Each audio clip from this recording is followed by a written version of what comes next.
you all open up the envelope that's there? There's identical pieces of paper for everyone at your table. Everyone should get one copy of what's inside your envelope. This is your multi-sensory design challenge. Can we bring the lights up a little bit, please?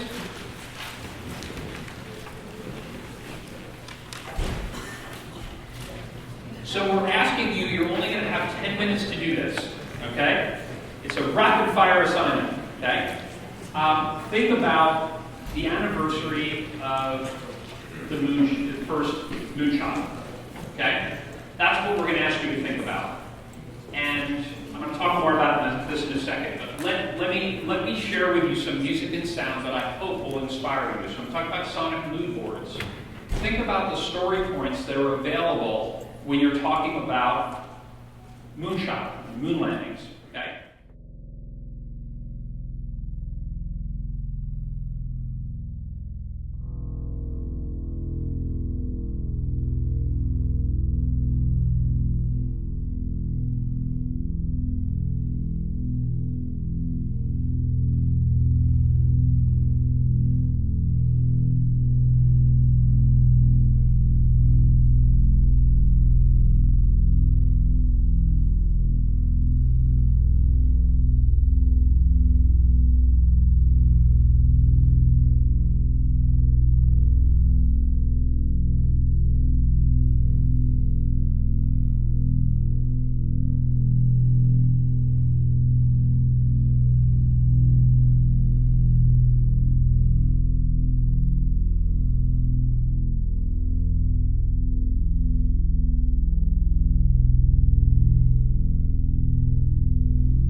So, think about those emotional story points that all, I think, would appear potentially in a moonshot story, in an attraction environment. What else can you gentlemen, let me just tell you the outcome we're looking for. You can look at the piece of paper for additional information, but the outcome we're looking for, really, there are 3 deliverables listed there. Get to the deliverables if you can, but the most important thing in the next 10 minutes is we want you to come up with between 3 and 7 key storytelling moments that you can tell through your design choices about what you're going to do with this assignment. Okay? So think about if a visitor was going to come, what might be the 3 to 7 key storytelling moments that you can create as designers for this experience? You can start work right away. My job here as creative director is to give you some inspiration. One thing I want you to know is that in the creative process, and there's research to support this, when you have constraints, your creative mind is actually more active. There's nothing deadlier than a blank page. So when you have constraints that you have to work with, you already have a kickstart for the creative process. And the other thing is that we find that when you're creating an immersive environment, if you have already elements within the site that you're creating with, and you can work with those elements, you have the capacity to create something that's truly unique. Because the elements you're working with aren't unique to that site. They might be physical elements, they might be cultural, historic, political, any kind of elements, but it means that you're creating an experience that you couldn't create anywhere else. So I want you to think about those things. Oh, the other constraint, by the way, is deadline. Don't you love deadlines? So you got a 10-minute deadline. I've had shorter. 9 minutes and 15 seconds. And real brief, please work collaboratively, so whatever part of the industry you represent, everyone in the group needs to work together. Please synthesize your ideas. We will be around to help you out if you need anything. Okay, so everyone should have a leader at the table prepare to talk about your final recommendations for your experience. If I can get your attention now. If I get your attention already, that'd be great. Okay, so I have a little surprise for you. Not everyone has the same design constraints as you. Okay, different people have different design constraints. Raise your hand if you're a number 1, which is harbor. Okay, those folks, they had their constraint was around the location being a harbor. Raise your hand if you were number 2, the abandoned mall. Okay. These folks, their design constraint was around an abandoned mall. Who had the ghost town? Okay, these are the ghost town people here. And then who had the abandoned airport terminal? Okay, the number 4 is over here. Okay, so let's start with number 4. Who wants to raise your hand if you are a leader at your table? Great. Could you tell us what did you guys come up with? And I have a microphone for you here as we're talking. Okay. And we're, just so everyone knows, we're a little tight for time, so we're going to try to get through these pretty quick. So our challenge was to base a theme park on the anniversary of the moon landing in an abandoned airport terminal. So some of the things we came up with were the actually landing on the moon, so simulating the descent and touchdown on the moon, walking on the moon, maybe a G-force simulator where you can walk out onto the spacecraft through the gateway of the terminal, having a NASA space station or mission control be an interactive experience for people, maybe having astronaut food, Apollo themed film score, like triumphant and accomplishment themed music, or maybe also kind of sad remembrance music for a hall of remembrance for the people who worked on this, and some of the people who sacrificed a lot for this, and some people sacrificed lives. Maybe an area to understand the competition of space exploration in the kids' areas like moon, soft foam, moon terminal area, trampoline stuff. Cool. So you had a lot of experiences planned. Hold on a minute for a second. I have a couple of questions. So how did multisensory enter into your consideration set when you were thinking about these experiences, or did it? Well, the biggest thing was beyond the touch and the sight was the sound. There wasn't really much smell because the biggest thing is there's no atmospheric space, so nobody knows what. There isn't really a perceived smell, so I guess we didn't think about it. But if we had, we could have put a smell. I guess, but we didn't. Astronaut ice cream? I don't know. We'll talk about it. Thank you guys very much. Okay. Some additional thoughts? Let's give it up. Additional thoughts? Anything new, anything different than these? So, right, in regards to new, we thought we could all start in a training facility where you would go through some tests, like a water feature, for example, a submersion feature, and depending on those trainings, you'd then get a role. So you could either be an astronaut or go to mission control, and so you sort of be split up into these experiences. One of the things we talked about was a suit that the astronauts would wear. We thought the suit could be a vehicle to have a bunch of sensory experiences. For example, when you step onto the moon, noise cancellation within the suit, and then occasional triggering of talking to mission control, and then vastness of sound. And so, we thought there's different ways to do that, sort of interactive components. And we did think that the moon smells like cheese. Thank you. One quick question for you guys. How did the fact that you had the abandoned airport terminal, how did that enter your thinking? How did that shape into your thinking? We thought, well, we saw the big open space in the beginning, like kind of arrival, it's open, it's light, but the darker areas we thought would be more like the moon and mission control would also be dark, with a lot of background noise, a lot of chatter, like there's a lot of activity going on. Oh, it's cool. So you're utilizing the darkness to help you. How about you guys? Anything else to add? Yeah, so we thought, thing that came to mind really quickly with space travel was sort of the emotional impact of it, just like what kind of risks they were taking, and sort of the aspiration of. And so we thought that we could start off with Kennedy's quote saying "She's to the moon" because it's the heart of it. And then because the airport terminal already has sort of like a solid spoke and like a big figure each sort of little terminal can be a branch. Oh, you still use the architecture. That's really cool. And there's a tower, which is kind of obviously a temperature control kind of experience. Like the idea of like exploring the moon rover for us to sort of Nice. that. Awesome. Thank you so much. Let's give it up for these guys. So I think we thought of it as a very kind of linear experience where you get to be the astronaut first and then you get to be the American doing it second. So doing what they kind of said where you go through your training, you have some G-Force, you have a lot of kind of really immersive things with Grice to train to be the astronaut, and then you take the rocket ship So up. like you get a little bit of earn-in. Yeah. And then when you get there, you get to do what they did on the moon. So if it's some kind of, I know anti-gravity, kind of out there, but something like a bungee simulation, make you feel like you're hopping on the moon. Oh, you get that's to play, golf, you plant the flag, those types of things. Yeah. And then we wanted something to do with sort of sensory deprivation to make you feel the isolation in space. So some sort of maybe dark infinity room with kind of just a little bit of twinkling lights and no sound whatsoever. Awesome. Kind of make you feel that. But when you exit, then you walk into sort of a 1960s rough, the nuclear family living room where you have the old TV set, you have the broadcaster explaining it, and you have JFK and all of that. You get to experience it as the American, and you get the hopefulness there. So. Oh, cool. So you're getting sort of the country behind you, sort of piece of it. Let's give it up for these guys. So we have one more group who did the airport terminal.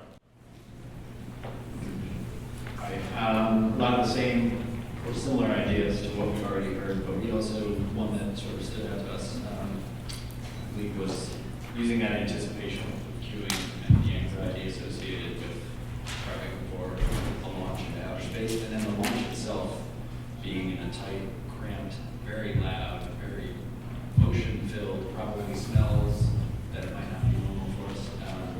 From that to the openness of outer space and somehow. What smells did you guys imagine? What were you thinking about in terms of smell? We didn't get into a lot of detail of that, but in my mind, I figured that a launch had got to be the engine fuel and the smoke and then all of that. And you go from that to it, again, like I said, the nothingness. Certainly, attention. And that iconic view of Earth from outer space. Cool. Thank you so much. Give it up for this group. Okay, and our next group, you guys are interns or help me out here? Students, okay. So these guys are all looking for work, just to let you know. So you guys have the ghost town. Who's speaking on behalf of your table? Great. So we were planning on having 2 themed zones because we see that this ghost town has a street with lots of buildings and then also a lot of empty desert-like area, which would be great for seeming like you're on the moon. So there's the on the moon area, and then there is an in-town area. The town would be themed to the time period when the moon landing occurred. So we were thinking of having a diner, and also there would be a parade there and celebratory music. In the town, we would have, on the moon area, we would have a moonwalk attraction, some kind of puzzle escape room type thing where you have to use tools with the astronaut suit, and a gravitron type ride, and also a slingshot and some kiddie routes. Cool. I love how you guys used everything around. So listen, we are a little tight on time. I'm going to ask every group to maybe just give us one headline of something you want to add to the assignment here that maybe was unique to your group. So who's the leader of this table? Great. Can you just tell us one thing that you guys agreed on? Yeah, the first thing we agreed on is we needed more than 9 minutes, okay? So it was more of us than you guys, so we kind of disrupted your whole plan. We decided to take the ghost town theme and talk about a colonization after colonization of what happens. Hey guys, if we can just keep it down so we can hear everything she's saying, that'd be great. So it was the theme the overall statement is revelation of those before us, the new moon. So we're talking about taking the whole theme of the ghost town that you were walking through, and literally the path morphs and changes, sights, smells, sounds, as it changes slowly into a moon environment that you walk through. So that's Ooh, cool, I love that, that's a great idea. You guys have one quick thing to add? I'm not gonna get to everybody, guys, I'm so sorry. So we were thinking along the lines of that with the ghost town, obviously being on the frontier of the West back then.